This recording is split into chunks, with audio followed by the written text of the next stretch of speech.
Hi అండి. Colourful పుదీనా పులావ్ నేను ఎలా తయారు చేస్తున్నానో చూడండి. ఈరోజు కూరగాయలు ఏమీ లేవని ఏం చేద్దామని ఆలోచిస్తుంటే కుండీలో పుదీనా కనిపించిందండి. ఆ పుదీనాను కోసి మిక్సీ పట్టాను కడిగి. తర్వాత నేను ఎలా తయారు చేస్తున్నానో ఏమేమి ఇంగ్రీడియంట్ వేసానో చూడండి. అవన్నీ వేస్తానండి. నేను పుదీనా ముందు మిక్సీ పట్టుంచాను. ఉల్లిపాయ, పచ్చిమిరపకాయ, చెక్క, మొగ్గ, జీడిపప్పు, టమాటా, కొత్తిమీర, అల్లం వెల్లుల్లి పేస్ట్ అండి. ఇవన్నీ ఎలా చేస్తానో చూడండి. ఇప్పుడు నూనె సన్ఫ్లవర్ ఆయిల్ వేస్తానండి. తర్వాత నెయ్యి వేస్తాను. ముందుగా ఉల్లిపాయ వేసి వేయించుకున్నాను చూడండి. పచ్చిమిరపకాయ, తర్వాత 1 by 1గా ఇప్పుడున్న ఇంగ్రీడియంట్ మొత్తం వేసి వండుతానండి. నేను వెజ్ ఏది చేసినా కూడా కరివేపాకు వాడతానండి. కరివేపాకు వాడాల్సింది. నాన్ వెజ్ బిర్యానీలు, పులావులకి అయితే నేను కరివేపాకు వాడను. మీరు వాడతారో లేదో తెలియదు, నేను వాడతాను. తర్వాత టమాటా కూడా వేసాను. లాస్ట్ అండ్ ఫైనల్ ఇవన్నీ ఏంటది పుదీనా మిక్సీ పట్టిన గ్రేవీ వేసేసి తిప్పాలండి. ఒక 2 minutes లేదా 3 minutes కొంచెం అలా యాగనిచ్చాలి. ఉప్పు వేయాలండి. ఉప్పు వేసిన తర్వాత మళ్ళీ 1 నిమిషం యాగనిస్తే చూసారా ఎంత స్మెల్ వస్తుందో చూసారండి. మంచి స్మెల్ వస్తుంది పుదీనా మట్టికండి. వండుకుంటేనే తినేయాలన్నంత టేస్ట్ స్మెల్ వస్తుంది. తర్వాత కొత్తిమీర వేసాను. నేను రైసు ఆ గ్లాసుకి గ్లాసున్నర రైస్ వేసాను.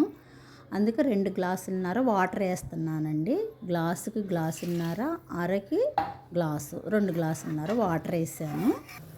అలాగా కలిపెల్లాడిందాక పెట్టుకోవాలి. ఇప్పుడు రైస్ వేస్తున్నాను. రైస్ వేసిన తర్వాత అలా ఒక 2-3 minutes ఇలా ఉడకనిచ్చాలండి. ఉడకనిచ్చిన తర్వాత నేను బాయిల్ చేసిన ఎగ్స్ ఉన్నాయి కదా, ఆ ఎగ్స్ని అందులో వేసాను. ఉన్నాయని వేసానండి, వేయాలని ఏమి కాదు. వేస్తే వేసుకోవచ్చు, లేకపోతే లేదు. ఎగ్స్ వేయాలని రూల్ ఏమి లేదు. ఉన్నాయని వేసాను నేను. అది విజిల్ వచ్చినంత వరకు పెరుగు చట్నీ చేసుకుందాం. ఇప్పుడు ఉప్పు వేసి పచ్చిమిరకాయలు, ఉల్లిపాయ కోసేసుకున్నాను. ఇలాగా కొంచెం మ్యాష్ చేయాలండి. నేను హ్యాండ్స్తోనే మ్యాష్ చేస్తాను.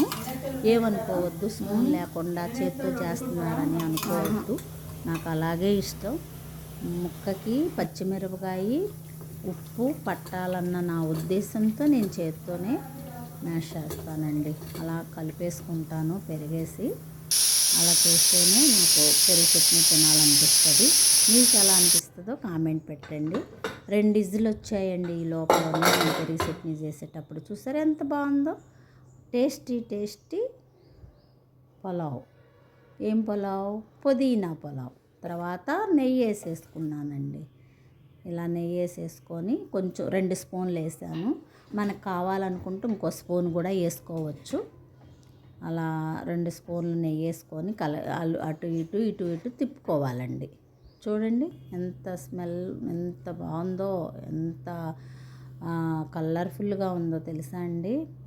చూడండి, మీకే తెలుస్తుంది. ఇలా అండి, మీరు కూడా తయారు చేసుకోండి. ఈజీగా అయ్యే పద్ధతి అండి ఇది.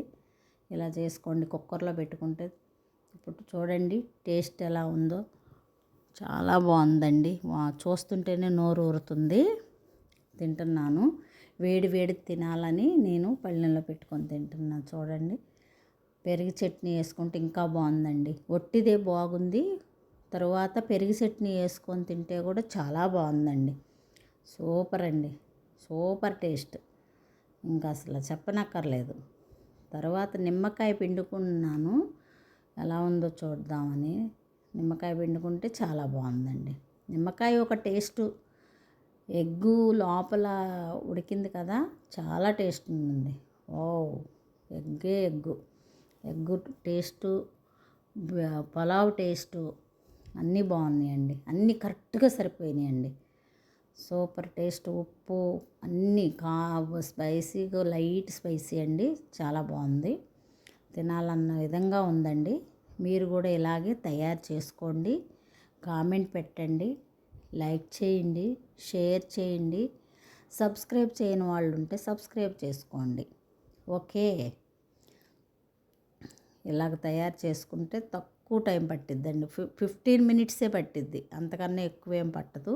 కుక్కర్లోనే పెట్టుకోండి. మామూలు రైసేనండి ఇవి, మన ఇంట్లో వండుకునే రైసే.